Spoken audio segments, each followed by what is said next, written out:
Hendaknya dia tidak menggunakan istilah disunnahkan, tapi dia mengatakan hendaknya seorang penziarah kubur baca Al-Quran yang mudah bagi dia di kuburan, baca Al-Fatihah ke surat apapun, ya, dia baca di kuburan. Ini bukan masalah kirim pahala, jangan dicampur baurkan. Imam Syafi'i rahimahullahu taala, beliau berpendapat bahwasanya ngirim pahala baca Quran tidak sampai, tetapi beliau berpendapat tidak mengapa baca Quran di kuburan. Ketika ada seorang yang bantah saya bilang Imam Syafi'i mengatakan bahwasanya kirim pahala tidak sampai, mereka bilang, oh, gimana? Antum nggak tahu? Bukankah Imam Syafi'i mengatakan boleh baca Quran di kuburan?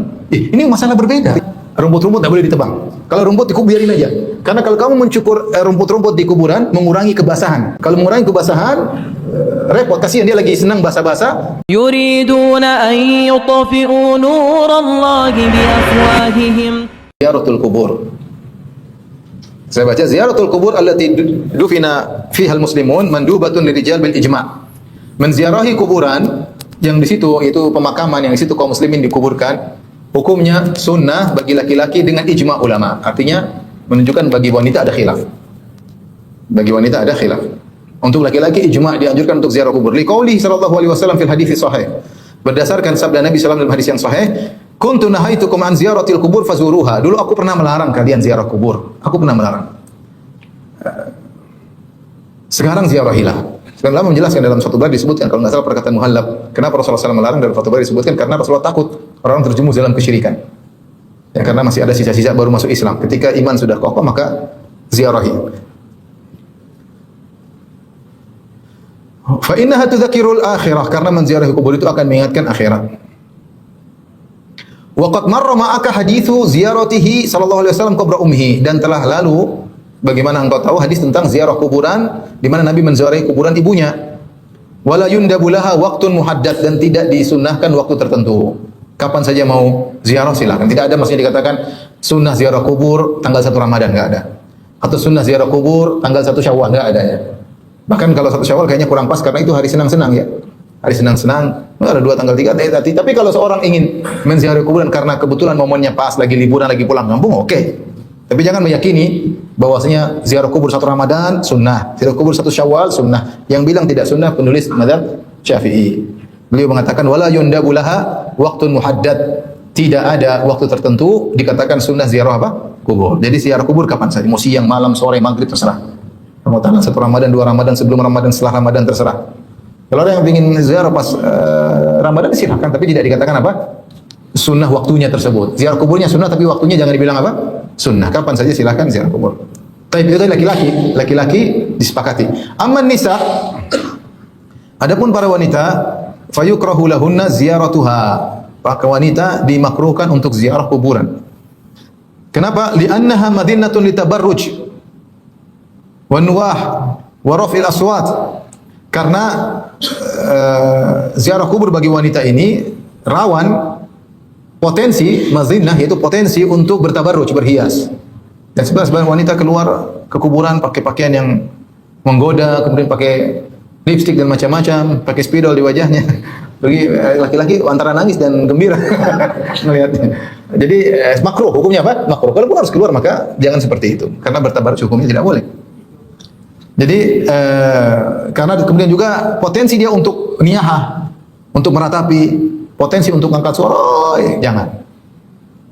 Rawah Abu Dawud, Al-Imam Abu Dawud dalam sunannya, wa ghairuhu, dan juga selain Abu Dawud meriwayatkan an Ibni Abbas radhiyallahu ta'ala anhu, dari Ibnu Abbas radhiyallahu anhu, Rasulullah SAW bersabda, la'anallahu za'iratil kubur.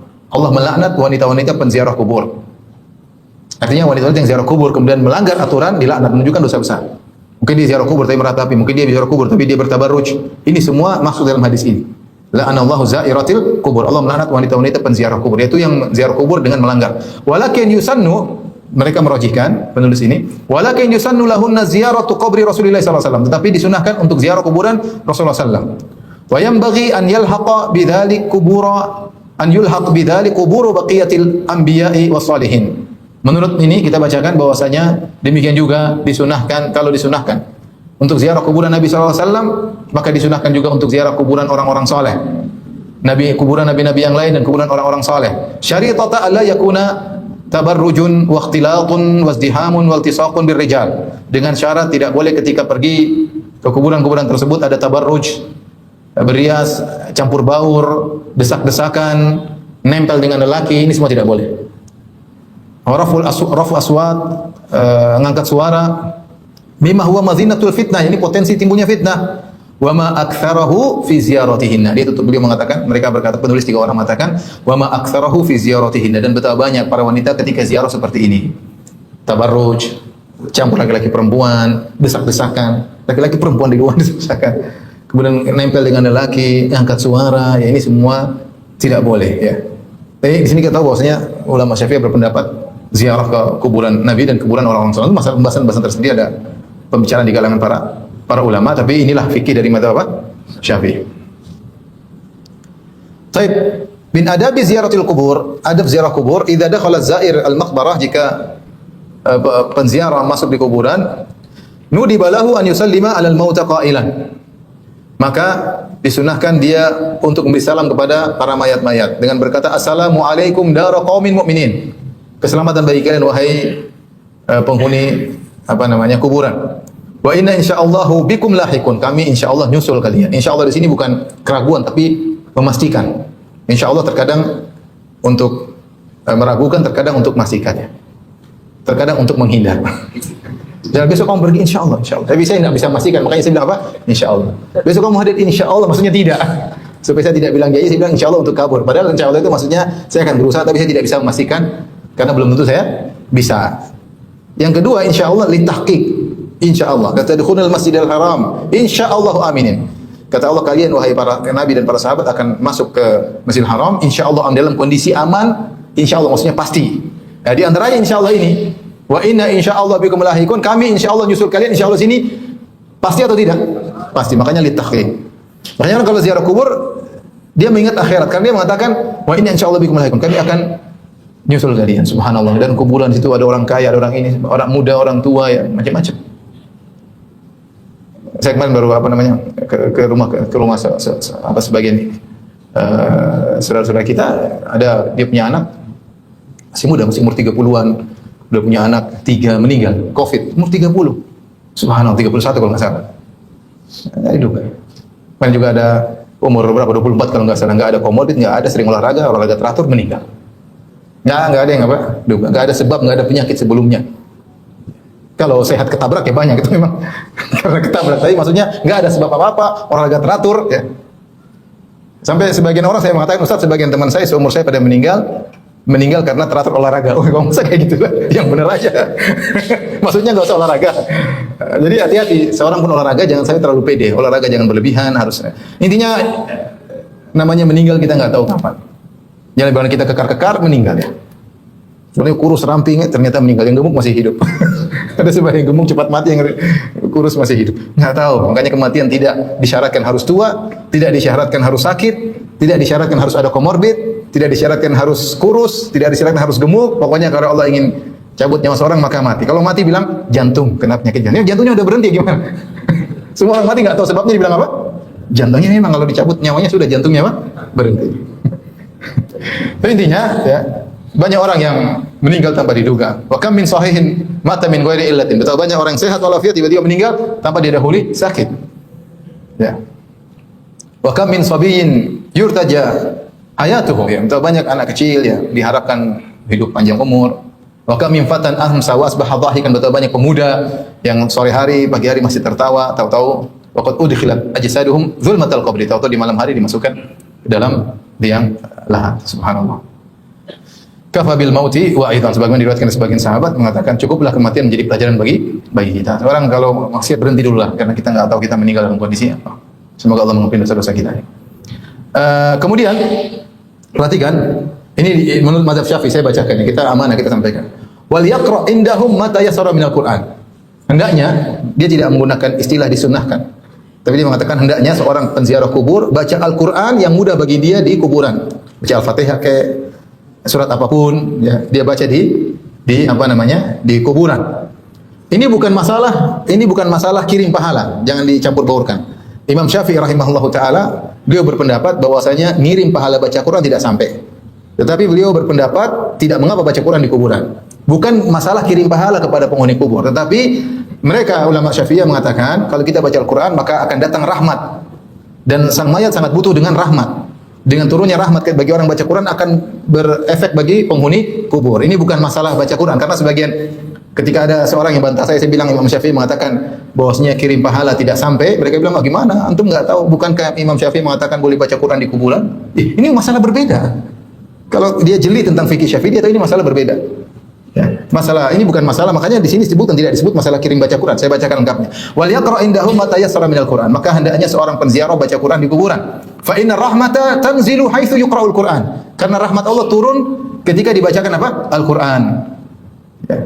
Tsumma yad'u lahum aqibal qira'ah. Kemudian setelah baca Quran, jangan lupa doakan mereka. Ya. Wal yuhdi mithla thawabi tilawatihi li arwahihim. Ini pendapat lain lagi, ini pembahasan tersendiri. Ulama Syafi'iyah terbagi menjadi dua dalam masalah ini. Sebagian mengatakan bacaan qiraat tidak sampai seperti pendapat apa Imam Syafi'i. Banyak mutaakhirin mengatakan ya bahwasanya sampai. Tapi Imam Nawawi menukil bahwasanya yang masyhur dari mazhab Syafi'i tidak sampai. Jadi yang itulah yang dirajihkan oleh Ibnu Katsir dalam tafsirnya. Tapi kita sampaikan dalam mazhab Syafi'i ada dua pendapat. Imam Syafi'i mengatakan apa? Tidak sampai. Sebagian ulama Syafi'i mutaakhirin menyatakan apa? Sampai. Untuk dihadiahkan kepada roh-roh mereka. Fa inna du'a marjuul ijabah. Karena doa diharapkan dikabulkan. Wa idza stujiba du'a istafadal mayyit min thawabil qiraah. Kalau doa dikabulkan, maka mayat akan mendapatkan faedah dari pahala baca Al-Qur'an. Apa dalil mazhab Syafi'i? Ya. Kalau kita telusuri, mereka berdalil tentang hadis Ibnu Abbas radhiyallahu ta'ala anhuma. Ini masalah khilafiyah tentunya ya, tapi kita harus tahu mazhab Syafi'i seperti ini. Ya, bahwasanya dibaca Al-Quran karena akan turun rahmat. Dikiaskan dengan hadis Nabi SAW dari Ibnu Abbas radhiyallahu anhuma, marra Nabi SAW bi qabrain, faqala innahuma la yu'adzabani wa ma yu'adzabani fi kabirin, amma ahaduhuma fakana yamshi bin namimah wa amma al-akhar fakana la yastanzi an bawlihi. Fa akhadha jaridatan ratbatan fashaqqaha nisfain thumma gharaza fi kulli qabrin wahidatan minhuma. Kata Ibnu Abbas, Rasulullah SAW melewati dua kuburan. Rasulullah mengatakan dua kuburan ini penghuninya sedang diadab. Mereka diadab bukan pada perkara yang besar. Artinya mereka bisa tinggalkan, tapi mereka tidak tinggalkan. Adapun yang satu diadab karena namimah, yang satu diadab karena tidak bersih ketika buang air kecil. Ada yang mengatakan karena kelihatan auratnya ketika buang air kecil. Maka Nabi SAW mengambil pelepah korma yang masih basah. Kemudian Rasulullah SAW belah dua. Kemudian Rasulullah SAW tancapkan masing-masing belah tersebut kepada dua kuburan tersebut. Rasulullah SAW mengatakan la'allahu yukhaffafu anhuma ma lam yaibasa. Semoga dua mayat ini dikurangi adabnya selama dua pelepah korma masih basah. Baik, dipahami oleh ulama Syafi'iyah bahwasanya basahnya pelepah korma tersebut mempengaruhi dikuranginya adab. Basahnya. Nah, kalau basahnya pelepah korma bisa mengurangi adab, apalagi bacaan apa? Al-Quran. Jadi kias aulawi. Kalau benda mati yang basah ditancapkan bisa mengurangi siksaan, apalagi bacaan apa?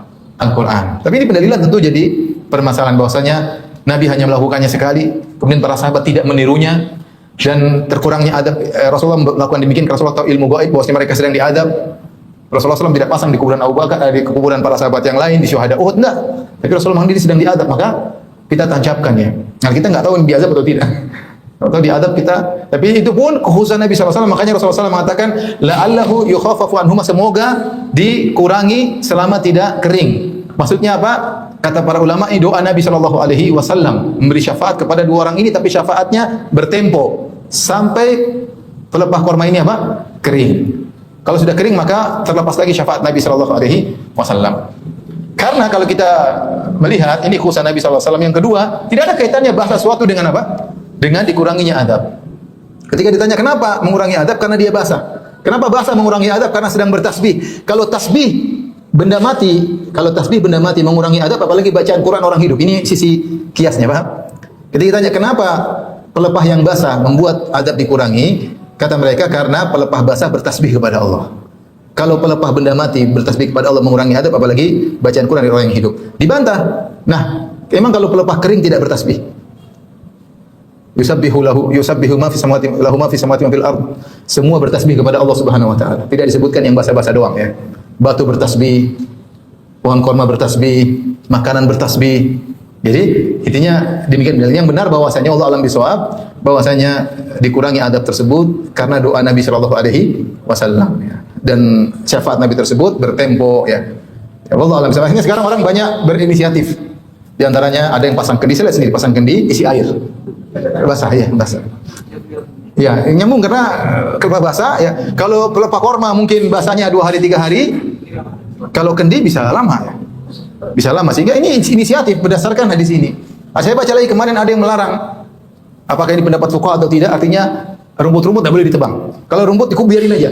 Karena kalau kamu mencukur rumput-rumput di kuburan mengurangi kebasahan. Kalau mengurangi kebasahan repot, kasihan dia lagi senang basah-basah di tidak boleh. Ada pendapat seperti itu. Ini pengembangan dari pendapat tersebut. Intinya ini masalah khilafiyah.